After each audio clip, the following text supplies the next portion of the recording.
हम फिर से लेकर आ चुके हैं आप लोगों के लिए दिन भर की सभी ताज़ा और बड़ी खबरें। एक एक कर आपको सारी खबरों की जानकारी देंगे आज देश दुनिया में क्या कुछ हो रहा है। दरअसल सबसे पहली जो बिग ब्रेकिंग निकल कर आ रही है, आप लोग बता दो दोस्तों, किसान नेता राकेश टिकैत का बड़ा ऐलान। जी हाँ, दरअसल आप लोग बता दें, किसान नेता राकेश टिकैत ने कहा कि फिलहाल 14, जी हाँ 13, 14 और 15 को बंगाल में, पश्चिम बंगाल में महापंचायत, इसके बारे में आपको विस्तार से बताएंगे। वहीं पर दोस्तों दूसरी बिग ब्रेकिंग में हम आपको बताएंगे, जी हाँ किसानों की तैयारी जोरों शोरों पर बनाए गए। आप लोगों को बता दें, घास के घर, जी जिस पर अब चिकनी मिट्टी डाली जाएगी, यानी कि बेसिकली एक गांव बसाया जा रहा है पूरा दिल्ली में ताकि ठंडा रह सके घर। इसके बारे में आपको विस्तार से बताएंगे। वहीं पर दोस्तों अगली बिग ब्रेकिंग में हम आपको बताएंगे, जी दरअसल आप लोग बताएं, रणदीप सुरजेवाला ने बोला मोदी सरकार पर बड़ा हमला। जी बोले किसानों को नमन करता हूं। इसके बारे में भी आपको विस्तार से बताएंगे। वहीं पर दोस्तों बीजेपी को एक और बड़ा झटका, जी ममता दीदी के समर्थन में आए सभी विपक्षी नेता, इसके बारे में आपको विस्तार से बताएंगे। वहीं पर अगली बिग ब्रेकिंग में हम आपको बताएंगे दोस्तों, 12 तारीख के दिन सभी किसान नेता जाएंगे बंगाल दौरे पर। जी हाँ, आप लोग बताएं दोस्तों, डॉक्टर दर्शन पाल समेत कई जो नेता है किसान नेता, वो होंगे 12 तारीख के दिन यहाँ पर बंगाल में। इसके बारे में भी आपको बताएंगे। वहीं पर दोस्तों आप लोग बता दें, अगली जो बड़ी खबर निकल कर आ रही है, आज किसान आंदोलन के हुए पूरे 100 दिन। राकेश टिकैत बोले अब ये सरकार से हमारी लड़ाई लंबी चलने वाली है। जी ये लड़ाई इतनी जल्दी ख़त्म नहीं होगी, इसीलिए दिल्ली में पूरा का पूरा गांव बसाया जा रहा है दोस्तों। इसके बारे में इसके बारे में विस्तार से आपको बताएंगे। वहीं पर अगली बड़ी खबर में हम आपको बताएंगे, जी हाँ आप लोग बता दें दोस्तों, मोदी सरकार फंस गई है। जी हाँ, दरअसल आप लोग बता दें, लगातार जहां जहां चुनाव हो रहा है वहां वहां किसान महापंचायतें कर रहे हैं। इससे भाजपा को क्या नुकसान है? बहुत बड़ा, क्योंकि दोस्तों आप जानते हैं कि ज़्यादातर बंगाल में ग्रामीण इलाके आते हैं, यानी कि गाँव के क्षेत्र आते हैं। ऐसे में अब भाजपा को बड़ा झटका लगने वाला है बंगाल में। इसके बारे में भी आपको बताएंगे। वहीं पर अगली बिग ब्रेकिंग में हम आपको बताएंगे दोस्तों, सेक्स टेप के बाद फंस गई येदियुरप्पा सरकार। जी हाँ, दरअसल आप लोग बता दें, रमेश के ऊपर दोस्तों एफआईआर दर्ज नहीं की जा रही है। दरअसल उन्होंने अपना इस्तीफा तो दिया, लेकिन उनके ऊपर अभी तक एफआईआर दर्ज नहीं हुई है। तो सोच लीजिए दोस्तों, बीजेपी के लोगों पर एफआईआर दर्ज ही नहीं होती है। ये कर्नाटक का मामला, इसके बारे में भी आपको विस्तार से बताएंगे। सारी खबरें एक एक कर देंगे। फिलहाल खैर चलिए बढ़ते हैं सबसे पहली और सबसे बड़ी खबर की ओर। दरअसल दोस्तों आप लोग बता दें, आज किसान आंदोलन को पूरे 100 दिन हो गए। ऐसे में किसान नेता राकेश टिकैत ने बड़ा ऐलान कर दिया। उनका कहना है कि फिलहाल ये आंदोलन इतनी जल्दी ख़त्म नहीं होने वाला, यह आंदोलन लंबा चलने वाला है, इसलिए हमने भी तैयारी पूरी गर्मी की कर रखी। किसान नेता राकेश टिकैत बोले फिलहाल सरकार से लंबी लड़ाई चलेगी, और इसीलिए जो दोस्तों अब जो बॉर्डर हैं जहाँ पर किसान बैठे हुए हैं, जितनी भी चाहे वो टिकरी हो, सिंगू हो, सभी जगहों पर जो है जो घास के पुल है, आपने देखा होगा गांव में घास के पुलों के घर होते हैं, एक झोपड़े टाइप होते हैं, उस टाइप के घर बनाए जा रहे हैं जिसके ऊपर चिकनी मिट्टी से पोता जा रहा है ताकि वो ठंड में ठंडे रहें। ये आप भी जानते होंगे कि जो मिट्टी के मकान होते हैं या फिर मिट्टी की जो चीज़ें होती है वो ठंडी रहती है गर्मी में, तो इसलिए जो यहाँ पर ये तैयारियाँ की जा रही हैं। किसान नेता राकेश टिकैत ने बताया कि फिलहाल वो 3 दिन के दौरे पर बंगाल में जा रहा है। राकेश टिकैत ने कहा सरकार की अकल ठिकाने तो लानी ही है, और ऐसे में हम वहाँ के किसानों को समझाएंगे कि कैसे सरकार जो है यहाँ पर किसानों को परेशान कर रही है, एमएसपी क्या होती है, इन सब बारों में समझाया जाएगा। राकेश टिकैत दोस्तों 3 दिन के दौरे पर जा रहे हैं। आप लोग बता दें, वो 13, 14 और 15 को बंगाल में रहेंगे, वहाँ के किसानों के साथ महापंचायत करेंगे। इसमें सबसे बड़ा फ़ायदा जो है ये है किसानों का दोस्तों, कि फ़िलहाल जो लोग मोदी को वोट देते हैं उन लोग के वोट कटेंगे। पहले ही भाजपा का आपको पता ही है दोस्तों कि पंजाब में सफाया हो चुका है। पंजाब में कांग्रेस को सफलता मिली, उसके बाद दिल्ली में सफाया हो गया जो अभी चुनाव हुए थे पंचायत, और सबसे बड़ी बात कि अब बंगाल में सफाया होने वाला है फिलहाल। खैर चलिए हम बढ़ते हैं और अगली बिग ब्रेकिंग की तरफ। बता दोस्तों अगली जो बड़ी खबर निकल कर आ रही, फिलहाल आप लोग बता दें, मिशन बंगाल पर अखिलेश यादव, जी हाँ अखिलेश यादव, शिवसेना समेत दोस्तों कई बीजेपी के खिलाफ कई विपक्षों ने दे डाला ममता बनर्जी को समर्थन। तो आप लोगों को बता दें, जी हाँ यहाँ पर कांग्रेस हो गई है नाराज। जी हाँ, कांग्रेस ने सवाल उठा दिए शिवसेना के ऊपर। दरअसल दोस्तों आप लोग बता दें, ममता बनर्जी एक ऐसी पार्टी मानी जाती है तृणमूल कांग्रेस, जो कि अकेली बीजेपी का सामना करती है, और भारी मतों से बीजेपी को हराती है। अब ऐसे में देखते हुए कहीं ना कहीं दोस्तों ये जो सारी रणनीति अपनाई गई थी कि सारे विपक्ष जो है वो ममता बनर्जी का साथ दे रहा है, और ये कहीं ना कहीं सही भी है। वहाँ पर बंगाल को सबसे अच्छा अगर कोई संभाल सकता है तो वो ममता बनर्जी हैं, और दोस्तों ममता बनर्जी को पूरा समर्थन मिल भी रहा है फिलहाल।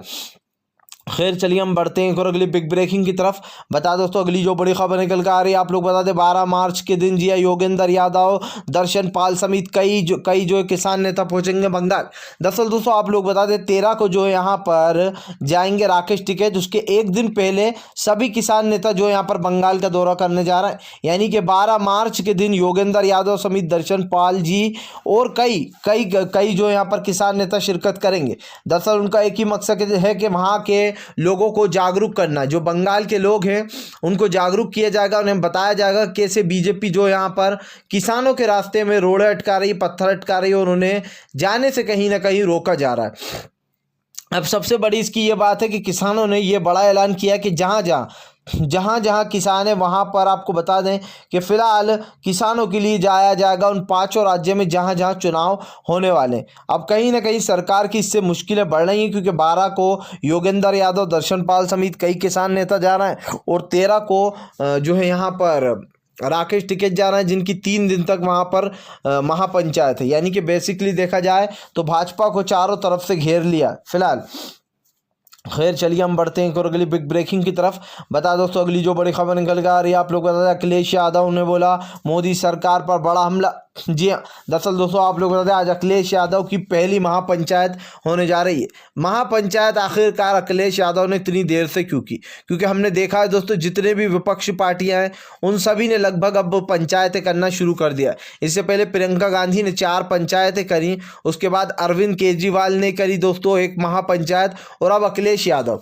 इसका मानना यह भी है दोस्तों कि अखिलेश यादव ने इतने दिन तक इसलिए नहीं करी पंचायत क्योंकि उनका मानना था कि फिलहाल इस चीज़ को राजनीति से जोड़ा जाएगा, इसलिए वो पीछे से विपक्षी पार्टियां मदद कर रही थी। लेकिन अब खुलकर पार्टियां सामने आ गई, क्योंकि किसानों ने भी ऐलान कर दिया है कि अगर सत्ता से सही तो फिर सत्ता से ही सही, भाजपा को सत्ता से उतारेंगे, और हर जगह इसीलिए मोर्चा खोला भी जा रहा है बीजेपी के खिलाफ। अब सबसे बड़ी बात सामने यही आ जाती है कि फिलहाल भाजपा के जो उल्टी गिनती है दोस्तों वो शुरू हो चुकी है। जी हाँ, और इसीलिए अब अखिलेश यादव की भी आज पहली महापंचायत होने वाली है, जिसमें कई किसान दोस्तों आप लोग बता दें शामिल होने वाले हैं। इसे माना जा रहा है बीजेपी की यूपी में करारी हार 2022 की। जी हाँ, अब इसमें दोस्तों यूपी को 2022 में करारी हार की तरह देखा जा रहा है फिलहाल। खैर चलिए हम बढ़ते हैं और अगली बिग ब्रेकिंग की तरफ। बता दोस्तों अगली जो बड़ी खबर निकल कर आ रही है, हरियाणा के चुनाव टालने पर आप लोग बता दें घेरे में आ गई है मोदी सरकार। जी हाँ, दरअसल दोस्तों आप लोग बता दें हरियाणा के जो पंचायत चुनाव होना थे उसको टाल दिया गया।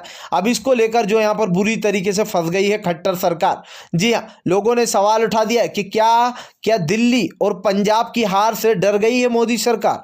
जी हाँ दोस्तों, हालांकि हरियाणा के सीएम का ये कहना है कि वहाँ के लोगों को अभी खतरा है और हम नहीं चाहते कि माहौल बिगड़ा हुआ है अभी, और लोगों को का जो वोट डालने का अधिकार है वो भी छीन लिया जाए, इसलिए हम अभी वोट नहीं करवाना चाहते, अभी मतलब चुनाव नहीं होंगे पंचायत चुनाव। लेकिन दोस्तों किसानों ने कहा कि फिलहाल डर गई है खट्टर सरकार, क्योंकि यह आंदोलन लंबा चल रहा है, इन्हें पता है कि यह आंदोलन रुकने वाला है नहीं। सबसे बड़ी बात दोस्तों कि यहाँ पर किसान अपना हक लेकर छोड़ेगा, ये किसानों ने तय कर लिया। और भाजपा की सबसे बड़ी गलतफहमी, या फिर यूं कह दे कि सबसे बड़ी हार का सबब भी यही बनने वाला है।